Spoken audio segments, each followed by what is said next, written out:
আল্লাহ রাব্বুল ইজ্জা ওয়াল জালালের দরবারে শুকরিয়া জ্ঞাপনের পাশাপাশি আমি আজকের এই ঐতিহাসিক চট্টগ্রামের প্যারেড ময়দানে আয়োজিত 5 দিন ব্যাপী তাফসিরুল কোরআন মাহফিলের যারা সম্মানিত আয়োজক বৃন্দ, ইসলামী সমাজ কল্যাণ পরিষদ চট্টগ্রামকে অন্তরের অন্তঃস্থল থেকে ধন্যবাদ এবং মোবারকবাদ জানাতে চাই।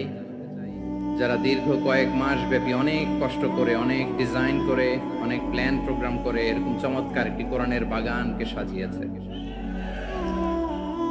আজকের এই প্রোগ্রামের সম্মানিত সভাপতি, প্রধান অতিথি, বিশেষ অতিথি, মঞ্চে উপবিষ্ট উলামায়ে কেরাম, কমিউনিটি লিডার্স, চট্টগ্রামের বিভিন্ন পর্যায়ের বিভিন্ন দলের সামাজিক, ধর্মীয়, রাজনৈতিক ব্যবসায়ী ভাইয়েরা, চাকরিজীবী ভাইয়েরা, শ্রমজীবী ভাইয়েরা, ছাত্র ভাইয়েরা, পর্দার আড়ালে আমার মায়েরা এবং বোনেরা, সাংবাদিক বন্ধুরা, মিডিয়া কর্মী, ইউটিউবার্স, ভলান্টিয়ার্স, আপনাদের সবাইকে অন্তরের অন্তঃস্থল থেকে শুভেচ্ছা জানাই, মোবারকবাদ জানাই।